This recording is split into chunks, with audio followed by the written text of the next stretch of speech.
Assalamualaikum warahmatullahi wabarakatuh.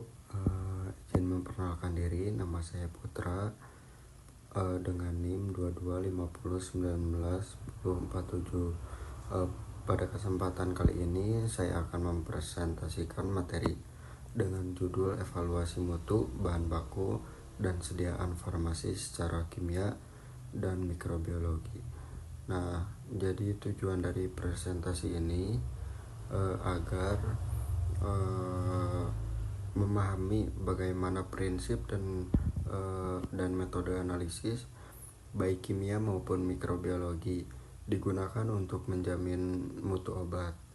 Selain itu juga kita juga akan membahas faktor-faktor yang mempengaruhi hasil analisis serta bagaimana pengujian dilakukan sesuai dengan standar farmakope Indonesia dan regulasi dari BPOM. Baik, di sini ada pendahuluan dan parameter dalam industri farmasi. Mutu merupakan hal yang sangat penting. Suatu obat tidak hanya harus efektif, tetapi juga aman, stabil, dan konsisten kualitasnya. Parameter mutu bahan baku dan sediaan farmasi yaitu identitas dan kemurnian bahan aktif yang memastikan zat yang digunakan adalah benar dan murni. Kadar dan potensi zat aktif untuk menjamin dosis sesuai klaim. Kadar air, abu, dan cemaran logam berat. Karena kadar berlebih dapat mempengaruhi stabilitas dan keamanan obat.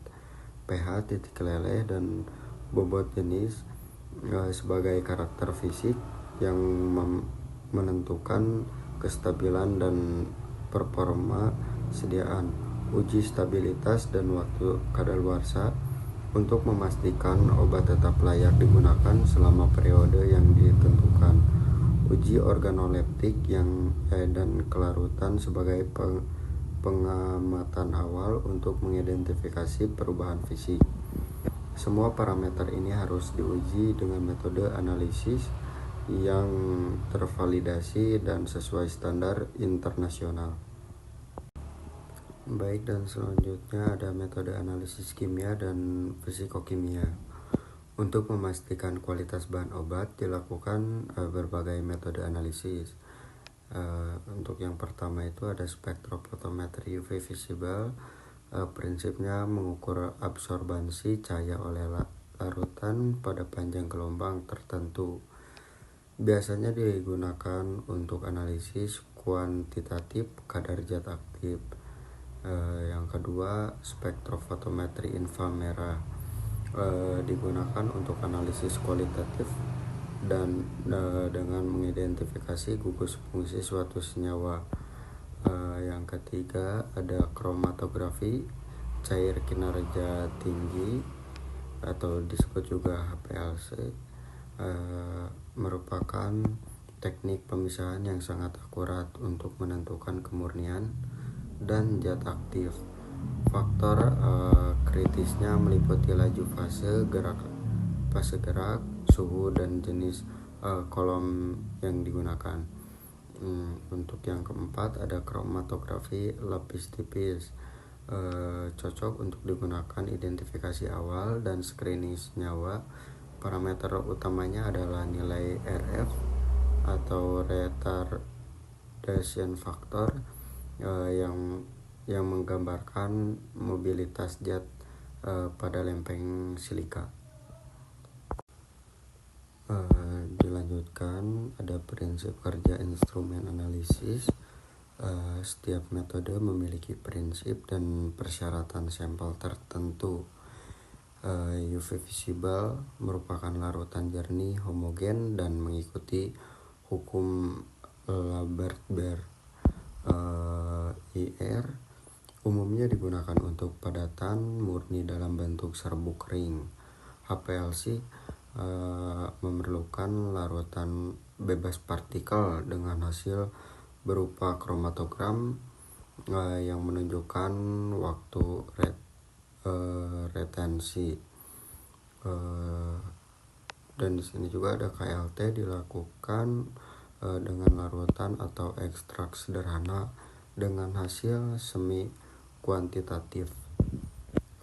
Pemilihan metode bergantung pada jenis sediaan dan jumlah pengujian, apakah untuk identifikasi, penetapan kadar, atau uji kemurnian. Selanjutnya ada pengujian mikrobiologi. Selain analisis kimia, mutu obat juga harus diuji secara mikrobiologis, terutama untuk sediaan steril. Beberapa uji pentingnya yaitu yang pertama ada uji steril. Tujuannya memastikan produk bebas dari mikroorganisme hidup. Prinsipnya menggunakan media seperti Tritich, soy bath, atau sabourat dextrose agar dengan inkubasi 14 hari pada suhu 37 derajat Celcius. Hasil dianggap steril bila tidak ada pertumbuhan mikroba.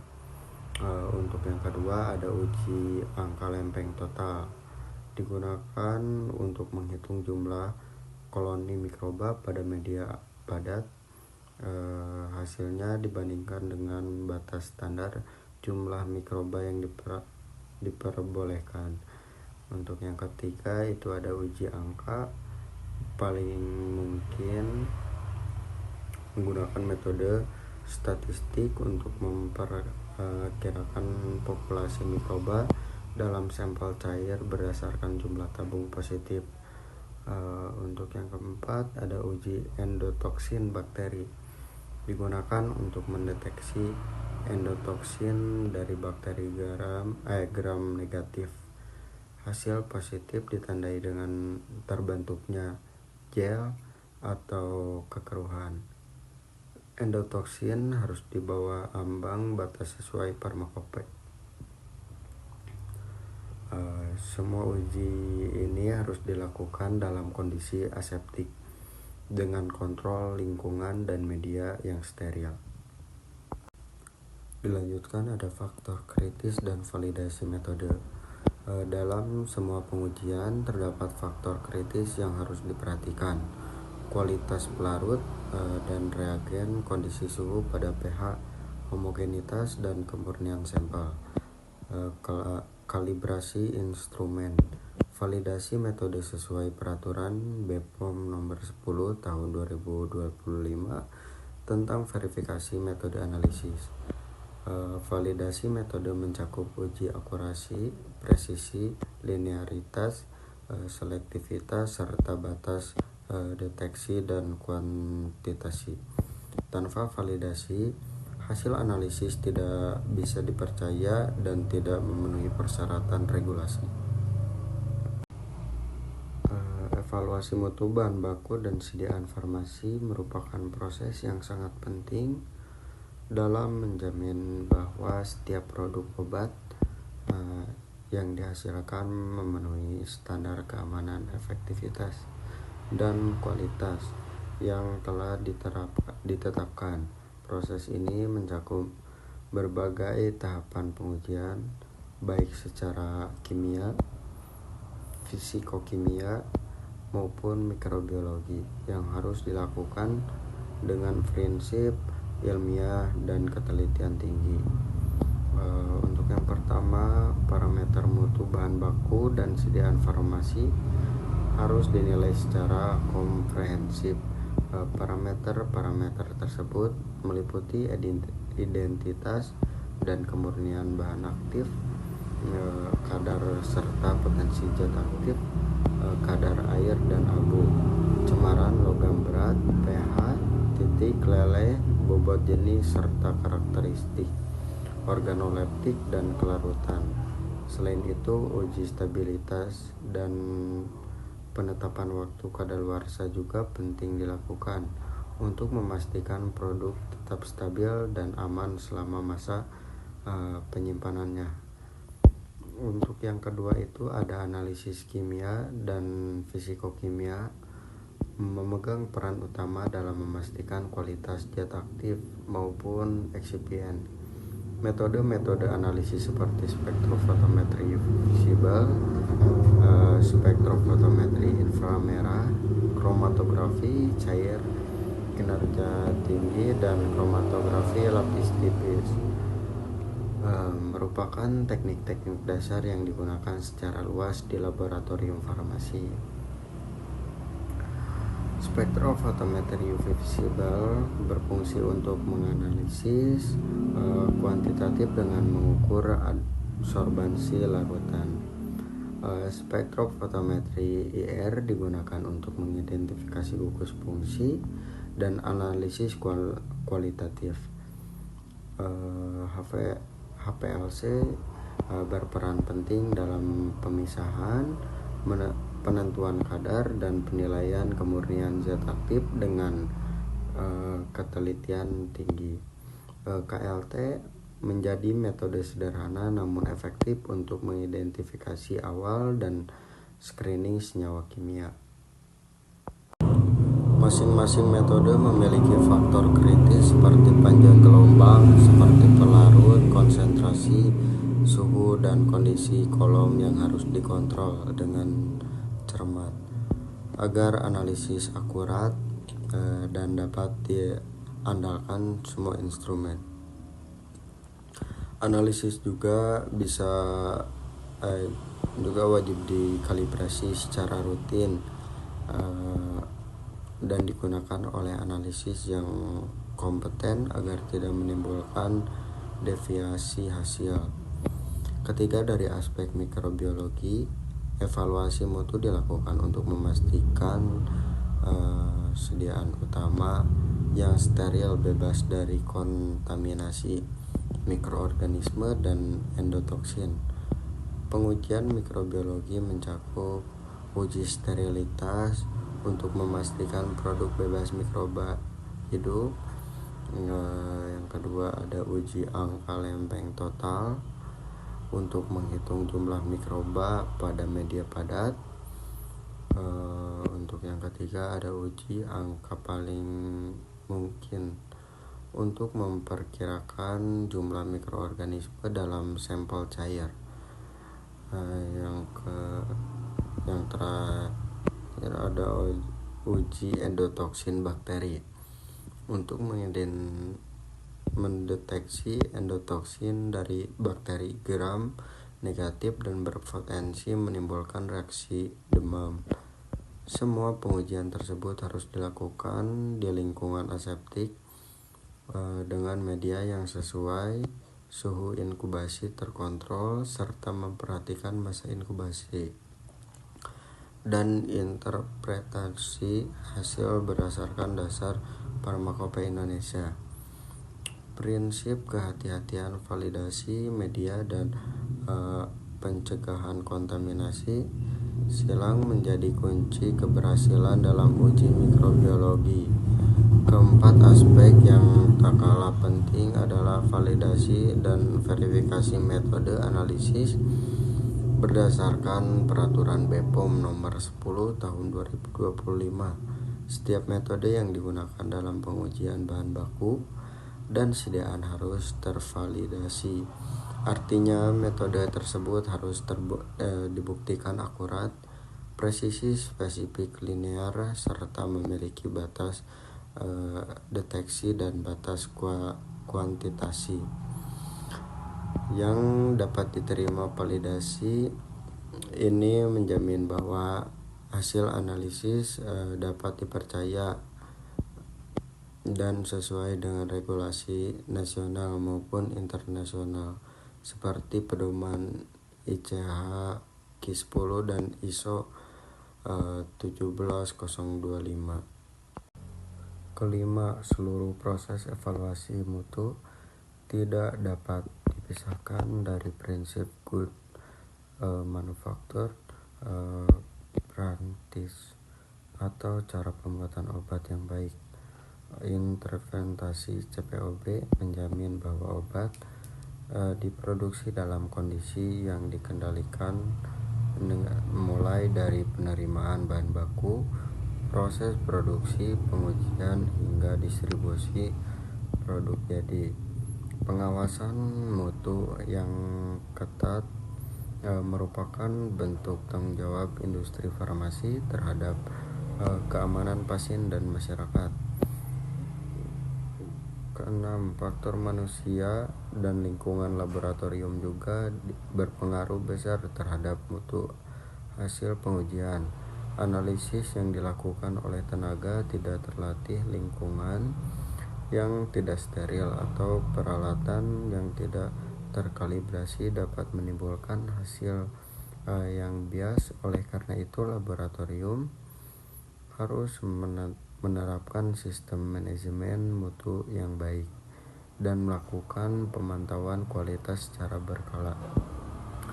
Dari seluruh aspek tersebut dapat disimpulkan bahwa evaluasi mutu bahan baku dan sediaan farmasi bukan sekedar tahapan prosedural, melainkan suatu sistem terpadu yang bertujuan menjamin keamanan, efektivitas, kestabilan, dan konsistensi mutu obat.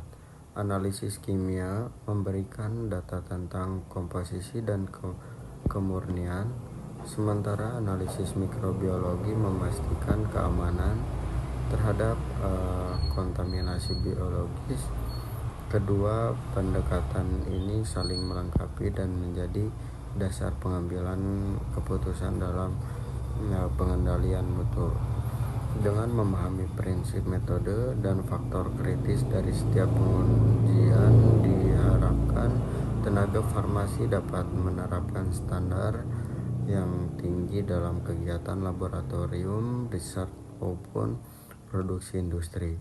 Menerapkan pengujian yang benar sesuai regulasi dan berlandaskan ilmiah akan menghasilkan obat yang bermutu tinggi, aman digunakan, serta memenuhi harapan konsumen dan persyaratan hukum yang berlaku. Baik, kesimpulan menyeluruh dari materi yang saya bahas tadi yaitu evaluasi mutu bahan baku dan sediaan farmasi secara kimia dan mikrobiologi. Yang pertama itu ada makna dan tujuan evaluasi mutu. Mutu merupakan fondasi utama dalam industri farmasi.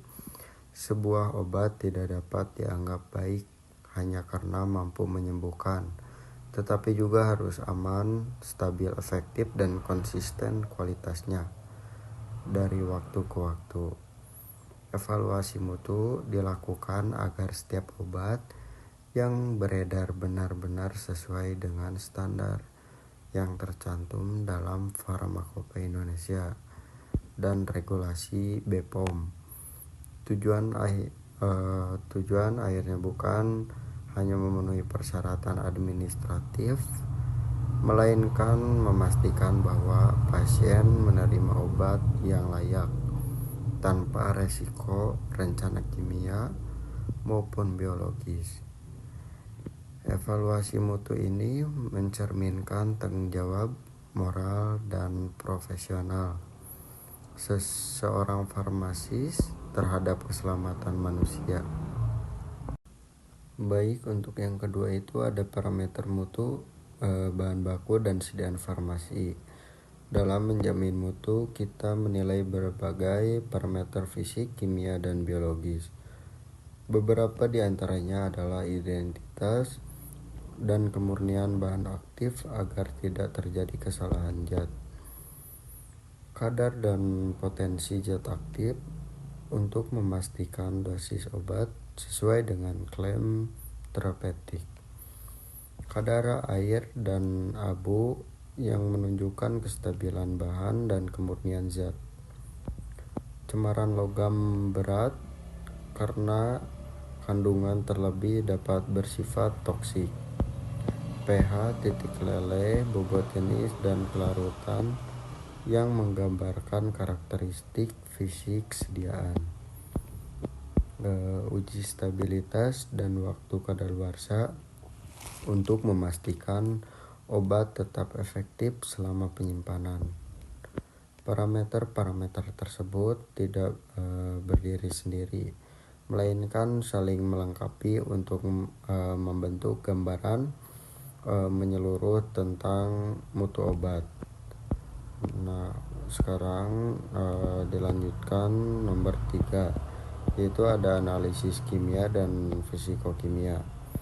Untuk menilai mutu digunakan metode analisis kimia yang terukur dan tervalidasi metode-metode tersebut.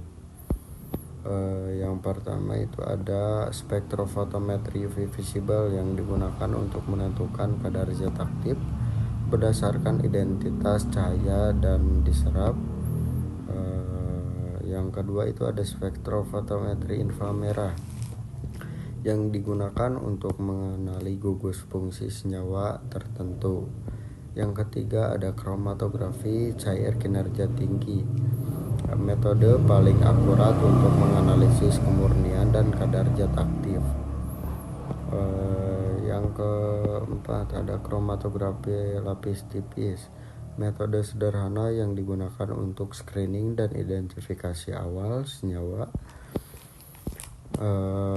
Setiap metode memiliki faktor kritis seperti panjang gelombang, jenis pelarut, suhu, kolom, hingga konsentrasi sampel. Ketika faktor-faktor ini tidak dikendalikan dengan baik, hasil analisis bisa menyimpang. Karena itu seluruh analisis harus dilakukan dengan prinsip kehati-hatian, ketelitian, dan disiplin ilmiah. Selanjutnya ada validasi dan keandalan metode analisis. Metode yang digunakan dalam evaluasi mutu harus terverifikasi dan tervalidasi sesuai dengan peraturan BPOM nomor 10 tahun 2025. Validasi mencakup aspek akurasi, presisi, linearitas, spesifisitas, batas deteksi, dan batas kuantitasi. Tanpa validasi, hasil pengujian tidak dapat diakui secara ilmiah maupun hukum. Validasi memastikan bahwa metode tersebut dapat memberikan hasil yang benar, konsisten, dan dapat direproduksi. Baik dilakukan oleh analisis yang sama maupun berbeda. Hal ini menjadi dasar kepercayaan bahwa produk yang diuji memang memenuhi standar mutu yang berlaku secara nasional maupun internasional. Untuk yang kelima itu ada pengujian mikrobiologi dan evaluasi mutu. Selain analisis kimia, obat juga harus melewati pengujian mikrobiologi. Hal ini penting terutama bagi sediaan steril, seperti injeksi, infus, atau obat mata. Beberapa uji mikrobiologi yang wajib dilakukan antara lain uji sterilitas untuk memastikan bahwa produk tidak mengandung mikroorganisme. Media yang digunakan antara lain triptik soybet atau TSB dan SDA. Bila tidak ada pertumbuhan mikroba setelah 14 hari inkubasi, maka produk dinyatakan steril. Jika angka lempeng total atau disebut ALT, yaitu menghitung jumlah koloni mikroba pada media padat untuk memastikan jumlah mikroorganisme masih dalam batas aman. Jika angka paling mungkin digunakan untuk memperkirakan jumlah mikroba pada sampel cair menggunakan metode statistik berdasarkan tabung positif. Uji endotoksin bakteri untuk mendeteksi toksin dari bakteri gram negatif dan dapat menyebabkan demam tinggi bila terinfeksi melalui darah. Keseluruhan uji tersebut harus dilakukan di ruang aseptik dengan pengawasan ketat terhadap suhu pH, sterilisasi alat, dan media yang digunakan. Satu kesalahan kecil dalam proses ini dapat menyebabkan hasil palsu yang berbahaya bila dijadikan dasar penilaian mutu. Selanjutnya ada validasi dan keandalan metode analisis. Metode yang digunakan dalam evaluasi mutu harus terverifikasi dan tervalidasi sesuai dengan peraturan BPOM nomor 10 tahun 2025. Validasi mencakup aspek akurasi, presisi, linearitas, spesifisitas, batas deteksi, dan batas kuantitasi. Tanpa validasi, hasil pengujian tidak dapat diakui secara ilmiah maupun hukum. Validasi memastikan bahwa metode tersebut dapat memberikan hasil yang benar, konsisten, dan dapat direproduksi.